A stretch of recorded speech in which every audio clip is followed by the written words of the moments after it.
de uma aplicação de uma tocha convencional, né? E dá para ver que houve um problema de alimentabilidade. Na verdade, primeiro dá para ver que houve um problema de instabilidade da corrente média. Então dá para ver aí uma instabilidade da corrente instantânea, né, em laranja, e uma instabilidade consequente da corrente média aí em cinza, né? Com a aplicação de uma tocha push-pull, então se sanou o problema de alimentabilidade e realmente a corrente voltou a ficar homogênea, né, ao longo de todo o cordão de solda, evitando então irregularidades, inconsistências ao longo do cordão. A tocha push-pull, só para lembrar, né, é aquela tocha que ela tem um motor adicional que ajuda a tracionar, puxar o arame para frente, eliminando então os problemas de atrito ao longo do mangote. Então existem algumas situações, né, onde realmente é muito difícil evitar que se tenha curvas no mangote, ou um mangote muito longo, por exemplo, em estaleiros, né, dependendo do layout de fabricação, né, da instalação que se tem. Então, o uso de uma tocha push-pull pode vir realmente a ajudar nesse caso, né? Então, mais um exemplo onde o oscilograma subsidiou a decisão pela adoção de uma tecnologia, nesse caso uma tocha push-pull aí que ajudou a resolver o problema. Um outro case nosso aqui interno, né, realmente foi relativo, né, à soldagem de revestimento desses feixes aqui. Então aqui na esquerda vocês estão vendo um setup montado lá, né, de um feixe de tubos, são tubos de paredes aquatubulares, de caldeiras, né, e aqui a nossa atividade, né, a demanda que se apresentou foi realmente o revestimento desses tubos aqui. Tá? Então, toda essa superfície aqui, são tubos, nesse caso aqui eram 3 metros, tubos experimentais, né, tinha que ser revestida. Então, muito tempo de arco aberto. E ao longo da solda, nós começamos a observar instabilidades. A solda começava bem e, de repente, a solda degringolava, começava a dar curto-circuito, era um processo pulsado, né, realmente muito respingo e, claro, problemas no próprio cordão.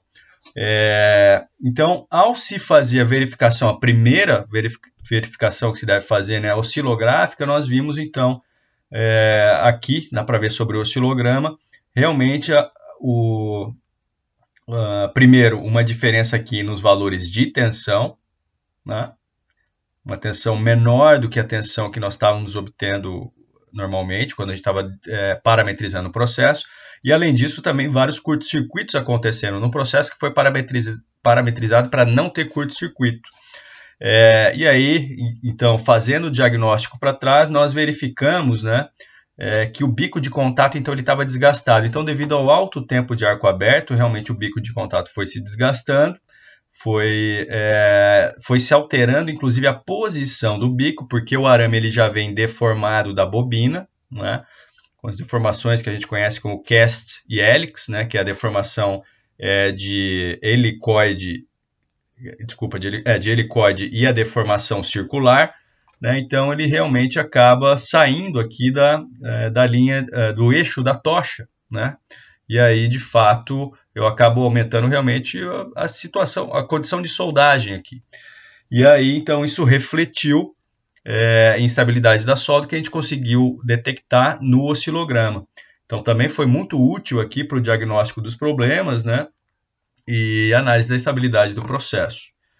Bom, em relação à identificação de tecnologias, também a análise oscilográfica tem grande utilidade. Então, como eu comentei antes ali, né, hoje em dia, as máquinas de solda modernas, elas são verdadeiros computadores, com formas de onda de corrente das mais diversas possíveis. Não só as formas de onda, mas também o tipo de transferência metálica resultante dessas ondas e o tipo de controle realimentado que está implementado, né? Muitos dos processos são realimentados, alguns não, como o processo pulsado convencional, outros são realimentados, como o curto-circuito controlado, por exemplo, né? Então, muitas vezes é interessante, é necessário, principalmente em pesquisa e desenvolvimento, mas também na indústria, né, que se tenha o conhecimento pleno e absoluto da tecnologia que está se utilizando, né, para realmente se fazer a parametrização correta, a documentação correta, a certificação correta, a reprodutibilidade, né? Então, a análise oscilográfica nos permite, por exemplo, identificar aqui um processo pulsado, né, aqui na esquerda, né, vocês estão vendo com uma forma de onda diferente aqui, inclusive o destacamento de gota aqui. Onde é que está o destacamento de gota? No início da base aqui. Bom, eu posso ter um pulsado, mas eu posso ter um pulsado também com interpulsos. Então aqui dá para ver, né, um pulsado até parecido com o primeiro, né? Então aqui no lado esquerdo inferior aqui, né? Mas com interpulsos durante a base. Isso dá um pouco mais de potência para o processo, um pouco mais de molhabilidade, sem interferir na transferência metálica, em princípio, né? Aqui em cima agora, nós estamos vendo um pulsado completamente diferente do convencional que a gente vê, por exemplo, na literatura científica, né? Então aqui está se vendo, por exemplo, um pulso lá de 350 amperes e depois um patamar intermediário aqui de 200 amperes. Normalmente, o que se tem realmente é um patamar intermediário de talvez 50, 80 amperes. Nesse caso, são 200 amperes, né? Então, e nesse caso, né, realmente não veio da literatura, veio de uma aquisição interna nossa de uma máquina, né, que de fato não é muito abordada na literatura, né? Com características diferentes do resultado desse pulsado com essa forma ou desse pulsado com essa forma, em termos de estabilidade, produção do cordão, geometria do cordão, penetração, né? E aqui embaixo, né, logo bem no centro do slide, também está retratando um outro caso que aconteceu, né? Então, na fonte, no painel da fonte, foi regulado, de fato, o processo MIG-MAG convencional. Convencional, tá lá, convencional. Bom, ao fazer a análise oscilográfica aqui, nós verificamos que ele não é convencional, ele é parecido com o processo MIG-MAG convencional, mas ele tem características, por exemplo, de subida de corrente reta, e depois essa subida assume uma outra inclinação e um outro comportamento também linear, e depois a corrente cai rapidamente, né, numa velocidade muito maior do que uma indutância apenas física, né? Então aqui realmente existe um forçamento da redução da redução da corrente por software e hardware também, muitas vezes até invertendo a polaridade dos bornes da fonte, mas realmente com uma altíssima velocidade de queda e depois com um padrão aqui de queda de corrente, né? Então ele parece com o convencional, mas certamente não é um comando de tensão que está acontecendo aqui, tá? Aqui embaixo, por exemplo, né, parece um pulsado também, mas olhando bem corretamente, o que a gente consegue ver é que a corrente de pulso está variando. Então, normalmente, em todos os outros pulsados que a gente está vendo nesse slide, a corrente de pulso está fixa, né? Nesse caso, não, ela está variando. Por quê? Porque, de fato, é um processo misto, né? É o pulsado misto, no qual o pulso controla a tensão e não a corrente, com características, por exemplo, melhores de estabilidade do comprimento do arco para soldagem de alumínio, por exemplo, né?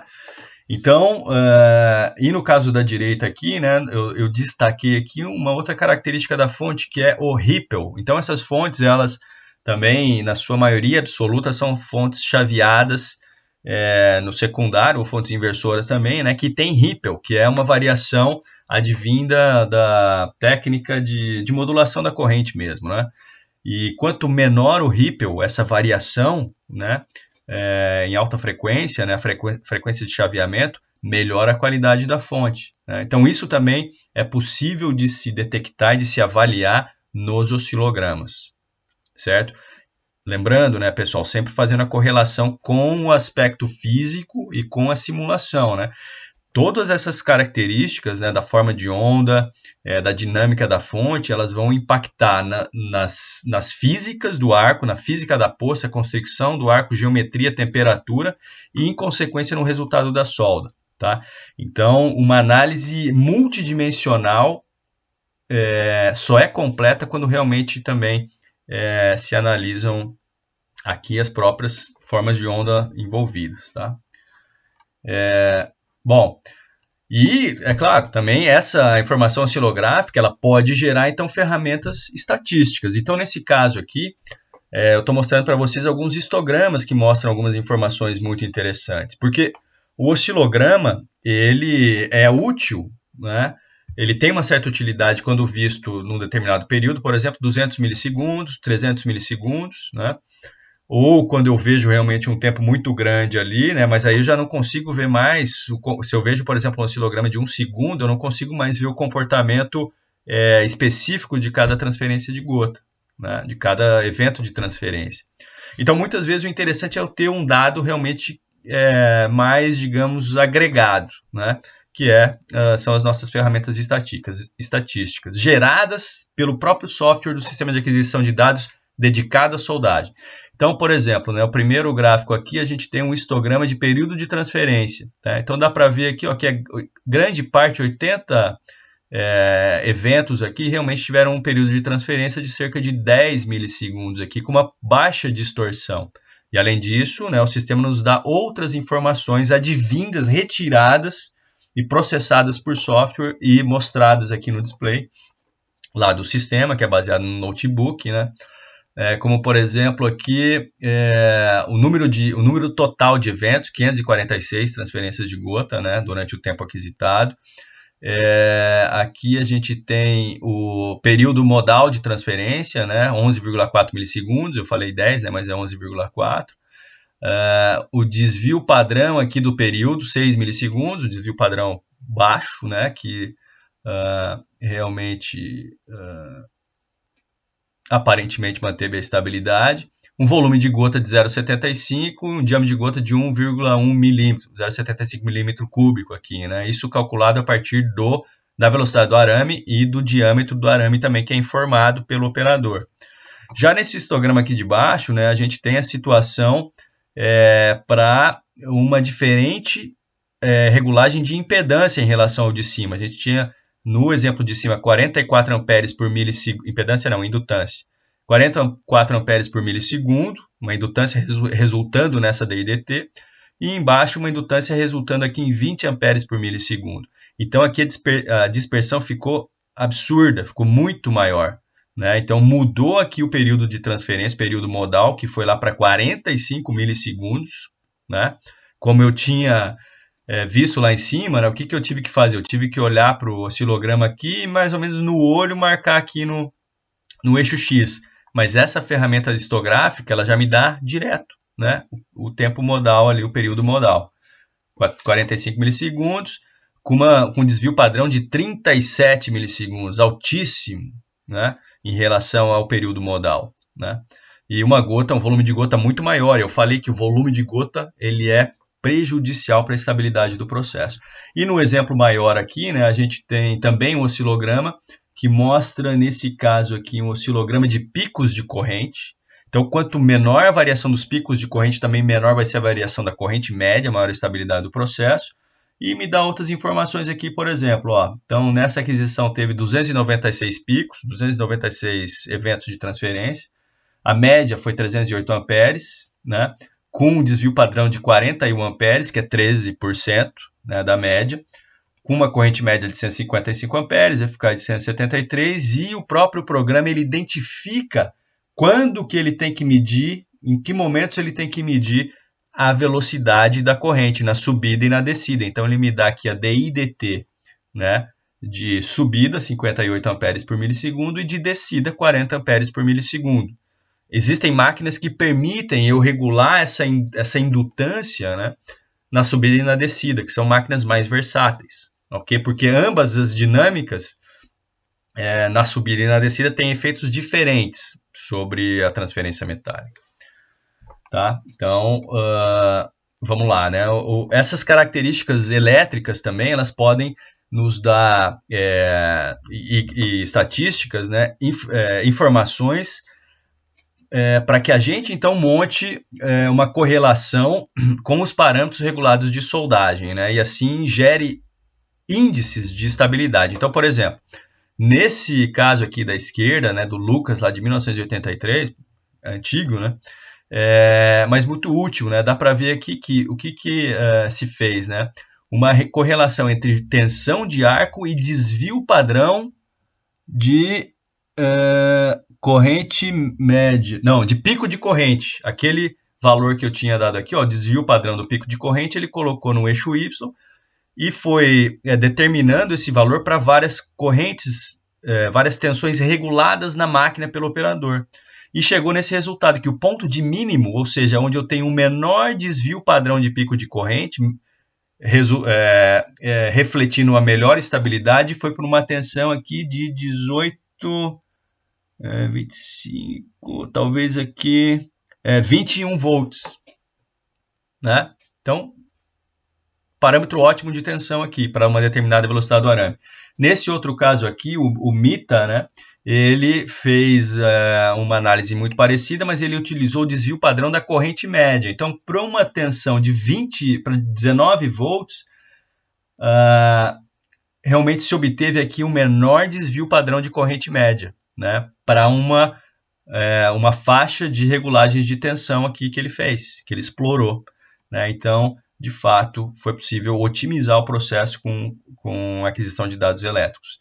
Além disso, né, os dados elétricos podem gerar aqui para nós os ciclogramas, que dão primeiro uma informação visual para nós, né? Então, por exemplo, nesse caso aqui, ó, embaixo, né, à esquerda, e aqui à direita dele, nós vemos situações aqui para o curto-circuito convencional e aqui para o curto-circuito controlado, onde o mapeamento, né, ou a plotagem de cada ponto de tensão e corrente, né, cada ponto de tensão e o seu relativo ponto contra o seu relativo ponto de corrente, geram um desenho, um determinado padrão geométrico aqui, né? E esse padrão geométrico vai depender da própria forma de onda, tá? Bom, mas aqui, então, tem o período de arco, né? Quando encosta a tensão, então, ela cai lá próximo de zero, então, até a gota se transferir, aí a corrente aumenta, até a gota se transferir, daí a tensão aumenta de novo e a corrente começa a cair. Bom, e quanto menos dispersão tiver, mais estável está essa relação entre tensão e corrente, né? Ao passo que numa situação dessa aqui em cima, onde parece um novelo, né, tudo embolado aqui, realmente isso visualmente já indica que não está havendo a mesma correlação entre tensão e corrente em todas as transferências, né? Então isso indica também instabilidade. Mesma coisa para regular essa situação aqui do curto-circuito controlado, né? Tudo embolado aqui. É claro que pode ser aplicado também uma ferramenta de tratamento de imagem aqui sobre esses ciclogramas, né, para se quantificar essa situação aqui de maior dispersão, tá, das linhas.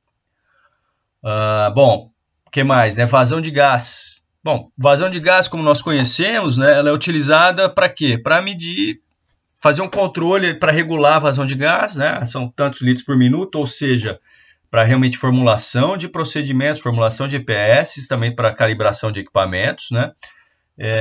Diagnóstico de problemas operacionais e até análise de estabilidade também, para ver se não tem flutuação na vazão de gás.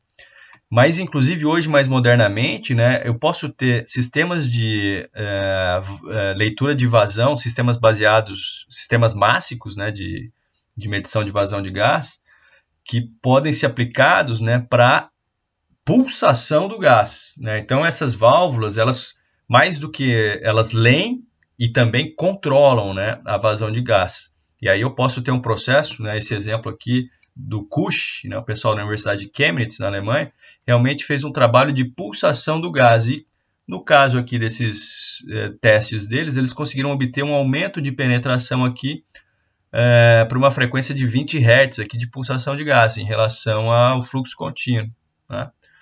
Então, nesse caso, a medição ela também está sendo utilizada para controle, né?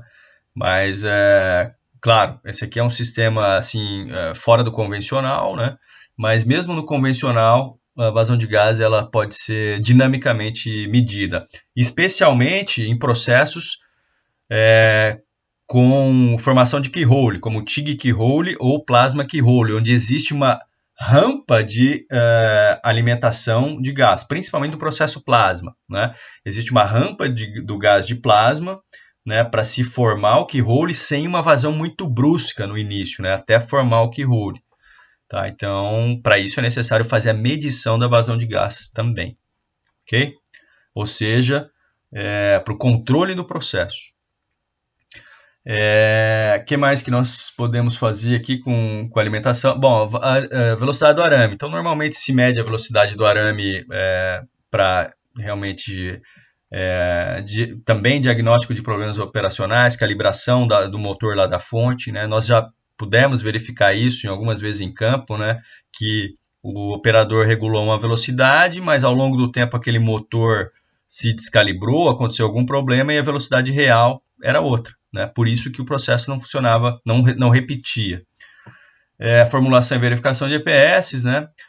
De maneira também num regime, digamos, estático, né? Onde a velocidade é contínua, né? Ou realmente num regime dinâmico, onde existem acelerações e desacelerações, como nesse caso aqui, ó. Isso aqui é uma tela daquele equipamento de aquisição de dados, né? O chamado SAP, desenvolvido aqui, tecnologia nacional, né? O que acontece? Utilizando a técnica de MIG-MAG duplamente pulsado, a velocidade de arame também deve pulsar. E com o sistema de medição de velocidade de arame adequado, a gente consegue verificar e analisar e avaliar realmente essa dinâmica de aceleração e desaceleração. E atuar lá no motor, acelera mais, acelera menos e tal, né? É possível também fazer o próprio controle da forma de onda, né? Aqui está um exemplo dos colegas lá de Aachen, na Alemanha, né? O professor Heisgen, lá, que utiliza a informação do destacamento de gota no processo pulsado. Então, aqui ó, ele faz a aquisição de dados, né? E essa aquisição de dados, então, ela gera os dados que são tratados, identificando o destacamento da gota, e isso é realimentado para a fonte, para que ela, então, comece a contar um tempo, né, para um próximo pulso, até um próximo pulso, para realmente destacar uma próxima gota. Ou seja, o período aqui ele não é fixo, como normalmente é, né, no MIG-MAG pulsado. Ele vai depender efetivamente do destacamento da gota, né? Então, destacou uma gota, começa a contar o tempo até destacar outra gota e realmente se dá o pulso no momento correto. Tá? Claro, é preciso ter um sistema de grande capacidade de detecção, né? Confiabilidade de detecção do destacamento de gota aqui, o que é possível hoje, né? Além dos processos que usam a própria tensão como um sinal de realimentação do estado da transferência metálica, que é o sinal mais simples que se tem, né? Então, por exemplo, curto-circuito controlado, a gente fica monitorando a tensão e quando a tensão baixa de um valor determinado, realmente se detecta o curto-circuito e se impõe a forma de onda de corrente previamente determinada. No TIG também é possível controlar o processo via dados elétricos, né? Então, aqui está uma aplicação daquela caneta TIG, né, que eu citei. Então, o soldador ele segura a caneta com uma mão e a tocha com a outra, né? Então ele não precisa mais ficar fazendo o movimento do arame, da vareta. O arame é uma bobina lá do MIG-MAG mesmo, é alimentado continuamente. E a velocidade do arame ela depende da situação, da posição do arame dentro do arco, né? Então se o arame está fora do arco, para o arame. Realmente o sistema interpreta que o soldador não quer alimentar arame. Se o soldador coloca a ponta do arame na periferia do arco, o sistema então identifica isso e alimenta o arame com a velocidade que foi setada pelo operador. Quando o arame encosta na peça, o sistema também detecta isso e desacelera o arame. Tá? Como é que o sistema detecta tudo isso? Se está fora, se está dentro, se realmente está encostando na poça? Pela tensão. Tá? Então aqui dá para ver, né? Por exemplo, aqui a situação onde o arame está sendo alimentado continuamente.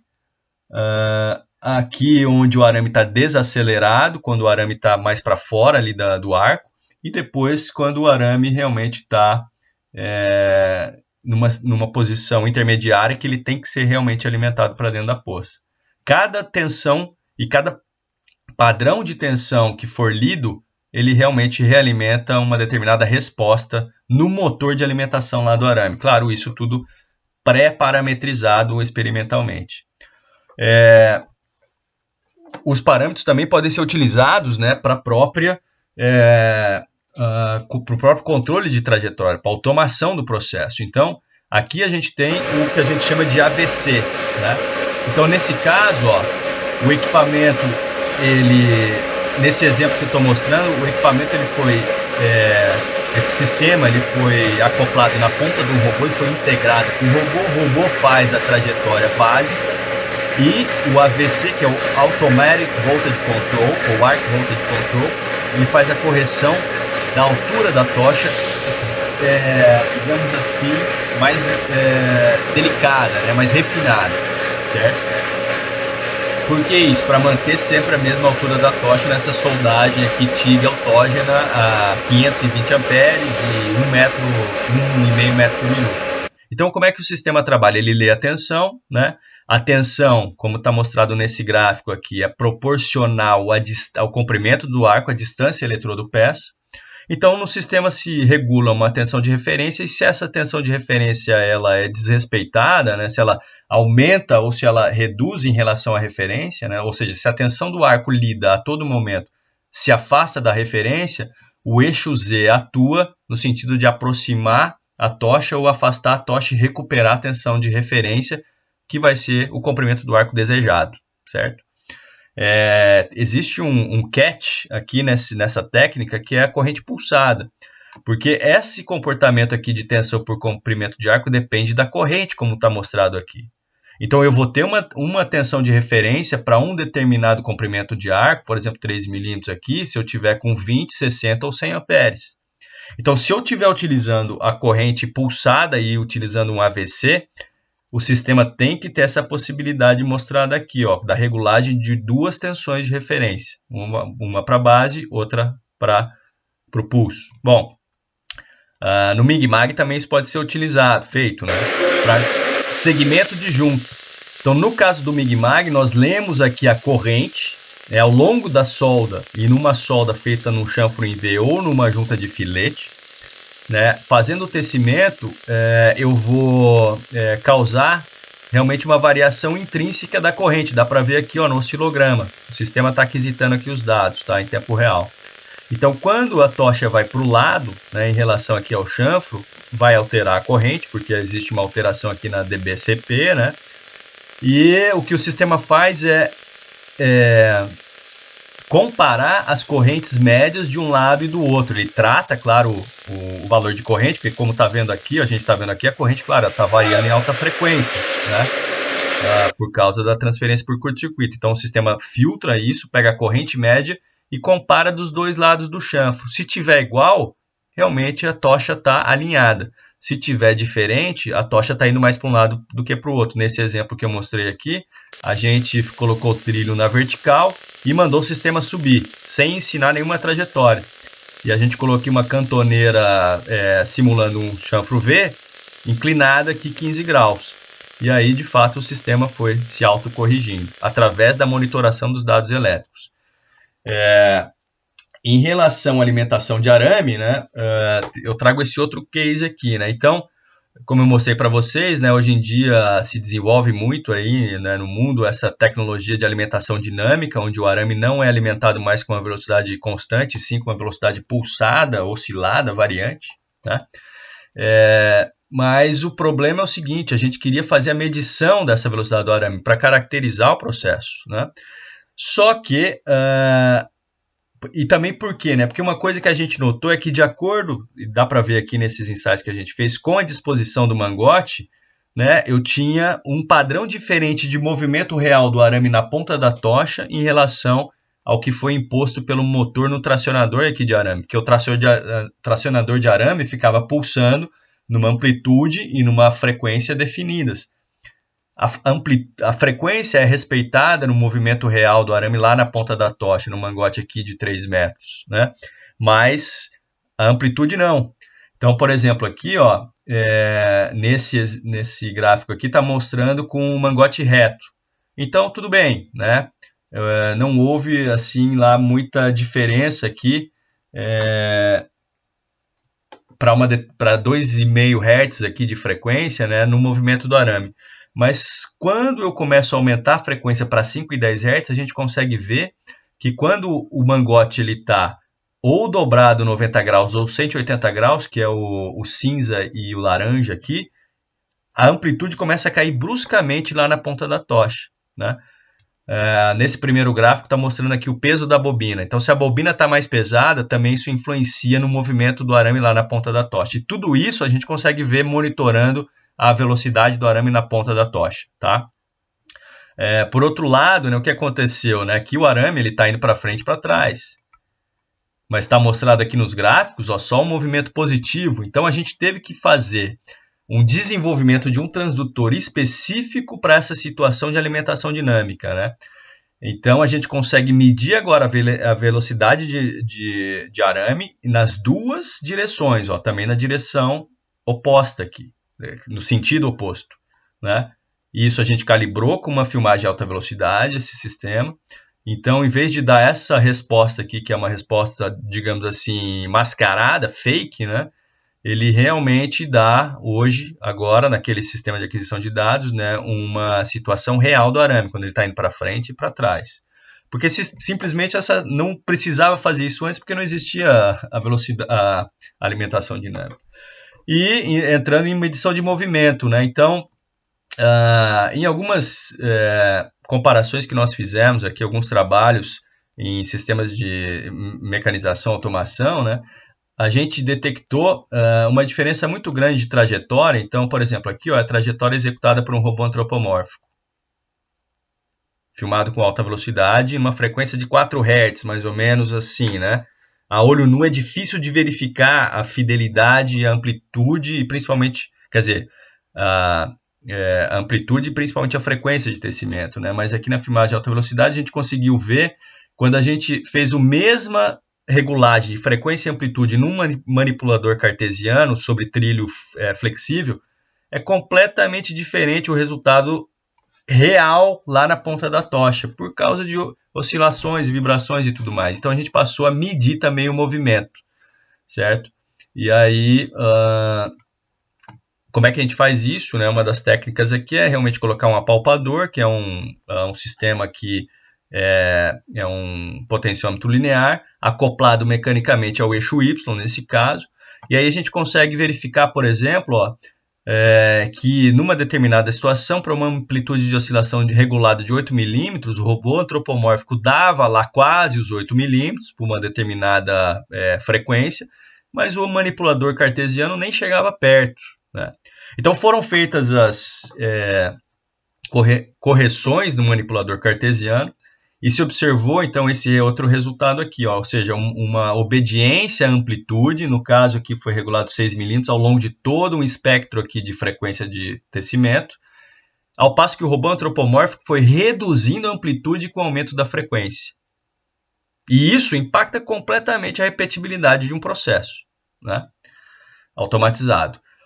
Em relação a temperatura, né? Então nós podemos fazer com o mesmo sistema de aquisição de dados aqui, medição de temperatura, né? Nós colocamos aqui, de fato, termopares nos canais de entrada aqui, né, do sistema, em vez de ser uma medida de velocidade de arame ou de gás, por exemplo, a gente coloca os termopares e consegue fazer, então, a medição ali portátil, digamos assim, de temperatura. Nesse exemplo, a gente desenvolveu aqui um aquecimento por indução de uma tubulação, né, que dá para ver aqui os termopares aqui. Bom, essa aqui é uma aplicação daquele outro sistema, né, que é da outra técnica, né, que é a perfilometria, que é a aquisição de temperatura via pirometria de duas cores, tá? Então, nesse caso, a medição fica independente, para o nosso caso aqui, da emissividade, e o que a gente está mostrando aqui, nesse exemplo, né, é que com o TIG convencional, a poça de fusão ela acaba ficando mais fria, né, do que o TIG com alimentação dinâmica. Ok? A poça de fusão. Então aqui a gente colocou o target aqui, né? Nesse caso ele ficou um pouquinho para trás da poça de fusão. Então medindo temperaturas ali, 1200, 1300 graus Celsius. E aqui a gente colocou o alvo na poça de fusão, medindo ali 1700, né, 1800, 1700 graus Celsius. Tá? Lembrando também que esse tipo de dado ele pode ser imputado, né, no meu sistema de modelamento e simulação por exemplo, né, dando aqui, validando ou ajudando a parametrizar a simulação, né, em relação à temperatura da peça, à temperatura da poça, né? Bom, ainda em medição de temperatura, né, nós podemos aplicar as técnicas aqui para realmente subsidiar a inovação tecnológica, como, por exemplo, o projeto de tochas, né? Então, nesse caso aqui, ó, essa aqui é a tocha que eu citei, né, que ela realmente é capaz de fazer o processo TIG-Keyhole. O que ela tem de especial? Realmente a geometria do eletrodo aqui, né, e a forma interna, o projeto mecânico de refrigeração da tocha. Então, o eletrodo ele não é mais aquela haste comprida que a gente tem normalmente, ele é um inserto de tungstênio numa pecinha aqui de cobre, e a água ela vem até aqui quase a extremidade da tocha. Então, existe uma super refrigeração aqui, né, uma alta refrigeração, que faz com que se restrinja a região de emissão termiônica à pontinha aqui do eletrodo. Então, existem trabalhos que mostram, por medição e por simulação, uma constrição do arco, então deixando o arco com mais densidade de potência e mais pressão, fazendo então alta penetração. O que a gente mediu aqui com a câmera termográfica foi o resfriamento da tocha após uma solda, né, de 520 amperes, né, de um keyhole com TIG. Então a tocha convencional, apesar dela ter conseguido fazer também, né, uma tocha que é uma tocha projetada para 1000 amperes, ela demora todo esse tempo aqui, ó, talvez 40, deixa eu ver aqui, 60 segundos para chegar na temperatura ambiente. Ao passo que essa tocha aqui, ela realmente, logo depois da solda, ela já estava praticamente temperatura ambiente já. Né? Então isso aqui é um vídeo, não é uma foto. Né? E de fato, realmente isso dá muito mais estabilidade para a própria geometria do eletrodo, repetibilidade para a solda e mais produtividade, porque eu não preciso ficar afiando ou trocando o eletrodo.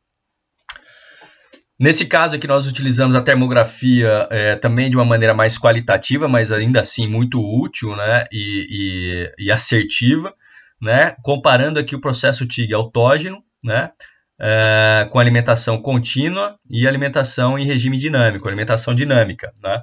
Então deu para ver que o padrão aqui que o perfil térmico ele se altera também, e claro, com as suas devidas alterações na forma do cordão aqui, né? Então dá para ver maior largura aqui para alimentação dinâmica, apesar de ter mostrado uma distribuição com menores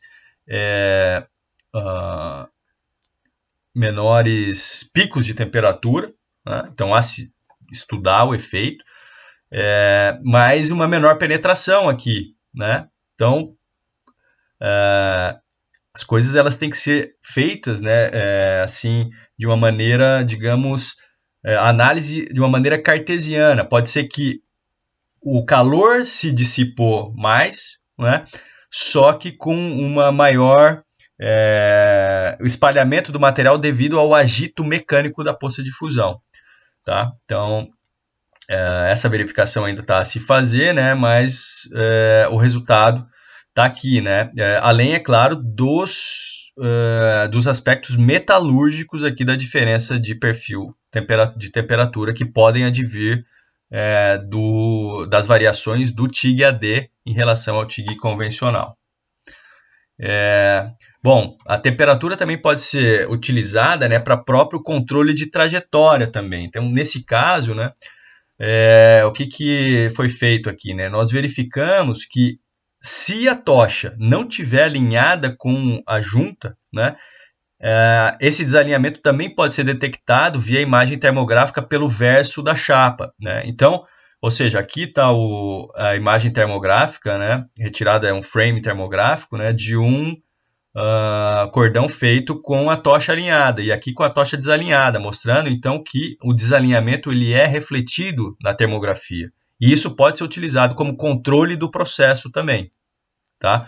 Pode ser um controle direto na trajetória, né, uma malha fechada, ou realmente um controle de qualidade. Né? Depois, observando aqui a geometria, né, ou o termograma, realmente o operador pode verificar aquela solda, ou então ao longo da soldagem ele pode corrigir manualmente mesmo a trajetória da pistola. E aqui em manufatura aditiva, né? Então nós fizemos um trabalho aqui para estudar o desenvolvimento térmico, a história térmica camada a camada aqui, né, em manufatura aditiva com processo MIG-MAG, né, estudando aqui os tempos de parada, né, os tempos de temperatura entre camadas, né, o Interlayer Idle Time aqui, né, um artigo nosso que foi publicado, acho que na Soldagem de Inspeção aí, esse ano ou ano passado, né. Então, dá para ver, por exemplo, né, que na variação CMT Pulse, né, existe realmente um crescimento aqui exponencial da área quente, nós chamamos de área quente aqui, essa área mais quente da poça de fusão, e essa área quente cresce, né, com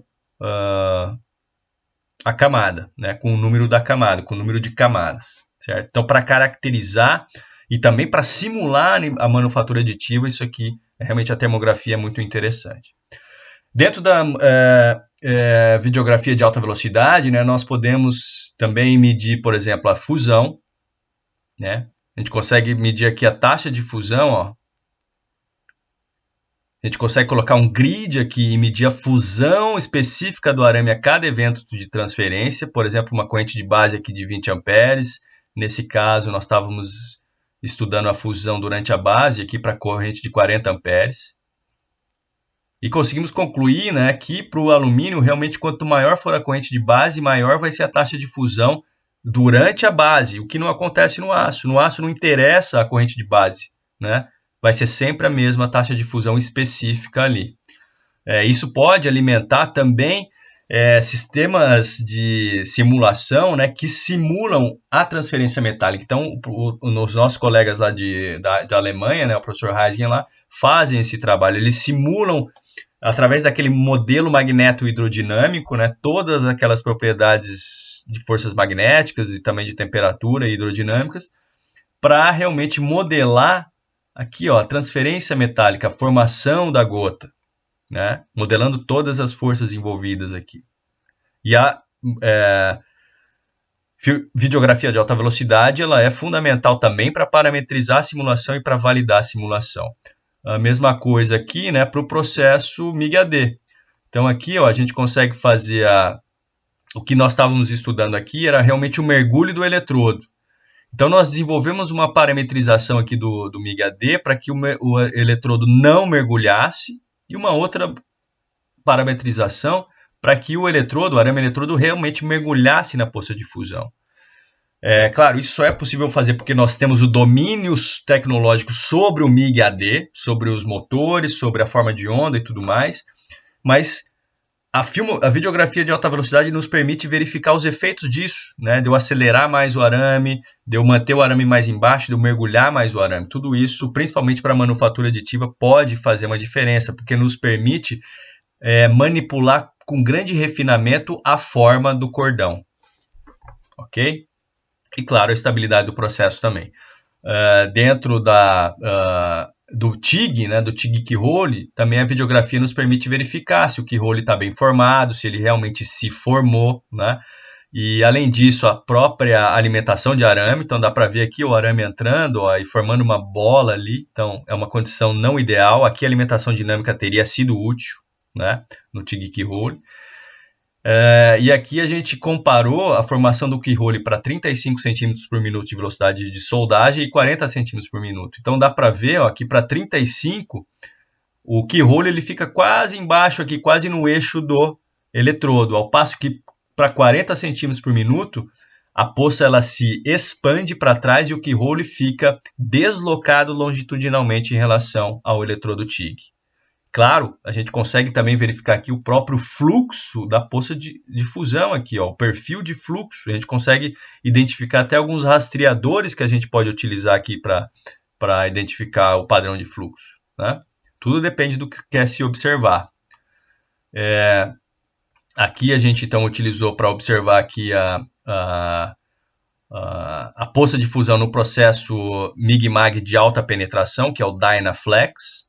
Então, fazendo a sincronização aqui entre a aquisição de dados e os frames de filmagem de alta velocidade, a gente consegue identificar o comportamento aqui e parametrizar a máquina de solda, nesse caso a indutância da máquina de solda, para fazer com que a transferência seja realmente de maneira adequada, mesmo e estável, mesmo numa situação de alta meta-instabilidade, né? Então dá para ver a cratera que é formada aqui, para que a gente consiga alta penetração no processo MIG-MAG, né, de alta penetração, mas mesmo assim se mantém uma estabilidade.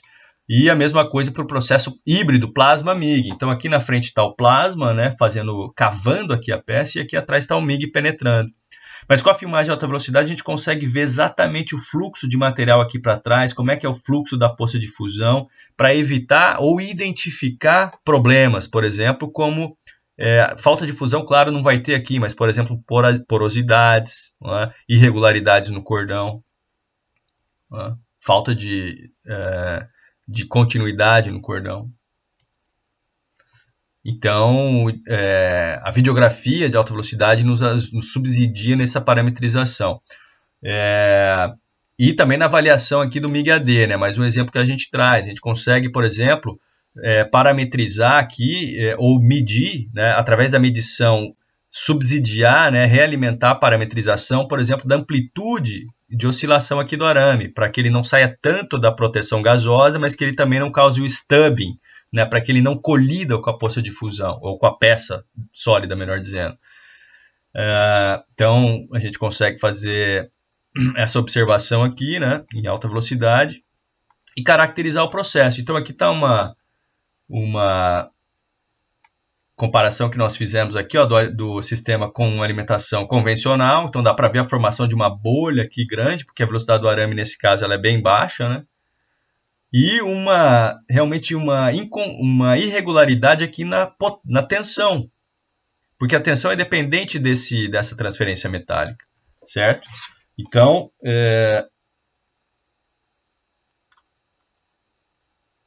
só um momento. Tá. Bom, e aí, no caso da alimentação dinâmica, o padrão de contato aqui, ó, de transferência metálica é muito mais regular, muito mais homogêneo. Então, não existe variação de potência, uma variação desordenada de potência. E, claro, o material, a quantidade de material líquido sendo transportado é muito menor e a velocidade de inserção do arame é muito maior. E a gente consegue, como eu falei, verificar tudo isso aqui na videografia de alta velocidade, né? E, claro, até fazer aqui assim, modulando a iluminação, a gente consegue também modular a quantidade de arco que a gente quer eliminar. Então, por exemplo, nessa simulação, aqui, nessa filmagem aqui, a gente está vendo bastante do arco, tá? Mas também bastante da poça.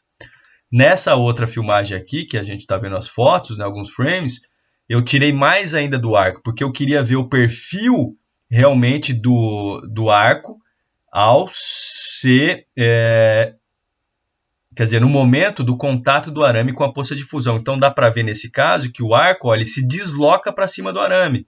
Então começa a haver um aquecimento anódico do arame, né? Então aumenta a taxa de fusão do arame nesse momento. Isso a gente consegue ver porque eu atenuei via iluminação laser, ou melhor dizendo, via parametrização da iluminação laser, eu atenuei mais o arco aqui. Conseguimos fazer também algumas filmagens aqui subaquática e soldagem subaquática, e aqui com a finalidade tanto de observar o oscilograma e a correlação do oscilograma com a formação de bolhas e o próprio dimensionamento das bolhas, né, que são muito importantes, realmente é um aspecto muito importante da soldagem submarina molhada. A gente consegue também fazer a monitoração do processo plasma-pó para verificar a própria nucleação, né, a fusão de cada partícula, quando ela adentra aqui na poça de fusão, quanto tempo ela leva para ser absorvida mesmo, né? Quantas partículas são absorvidas em cada momento. Então isso aqui é um prato cheio também para simulação, inclusive para questões metalúrgicas, tá? Mas também essa videografia de alta velocidade nos ajuda a projetar a tocha. Então, nós conseguimos medir aqui a velocidade aqui da saída de pó para diferentes projetos de tocha. Isso nos subsidiou também a partir de simulação aqui via CAD, né, do fluxo do pó dentro da tocha, de maneira que fosse possível, então, aumentar a velocidade da vazão de pó, como a gente conseguiu validar nessa filmagem alta velocidade aqui. A técnica de Schlieren também pode ser utilizada, né, juntamente com a videografia de alta velocidade. Então, nesse caso aqui, nós estávamos estudando diferentes projetos de bocal de gás de proteção, também em parceria com o pessoal da Alemanha lá, o processo TIG duplo arame, que também subsidiou aqui, ó, ou validou, não lembro muito bem nesse caso, né? Foi um doutorado do colega aqui do LabSolda, né, o professor Matheus. Não lembro qual foi realmente a ordem aqui, se primeiro veio a simulação ou se primeiro realmente veio o experimental, mas um apoiou o outro aqui com certeza para se definir o projeto da tocha.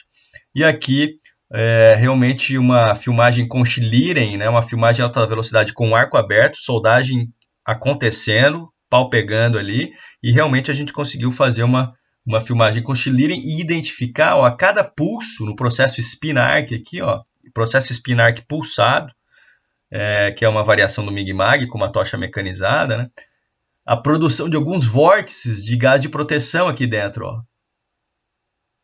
Mas o que a gente conseguiu identificar, o interessante é que para essa espessura de chanfro, essa profundidade de chanfro, né, que era uma chapa aqui, acho que nós modelamos aqui, nós simulamos, né, uma junta de 1 polegada, né, realmente os vórtices eles ficam dentro do chanfro. Então, se reduz o risco de se trazer ar atmosférico para dentro da tocha, dentro do chanfro, na poça de fusão.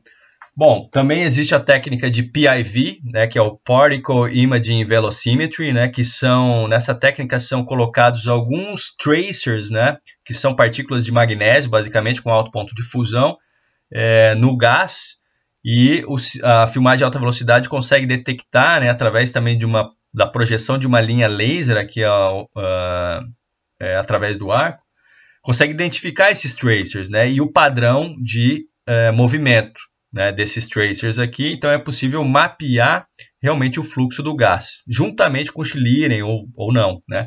Nesse caso foi sem Schlieren, mas o mapeamento feito experimentalmente também foi executado, né, juntamente com a própria simulação, né? Então o experimental apoiando a simulação e vice-versa, ok? Então aqui nessa simulação, por exemplo, está mostrando aqui realmente de um lado aqui a quantidade de vapor metálico, né? E aqui o que realmente se quer ver nessas experiências, né, nesse tipo de pesquisa, que é a quantidade de oxigênio que é sugado por esse vórtice aqui, ó, para dentro da região do arco ali. Então, com isso, isso pode ser utilizado para projetar o bocal do gás de proteção e também para parametrizar a própria vazão de gás para cada gás e para cada corrente, tá? Para cada conjunto de condições. E a perfilometria laser, então, ela pode ser utilizada aqui realmente para medição do chanfro. Então, o exemplo que eu trago aqui é a soldagem orbital MIG-MAG, né?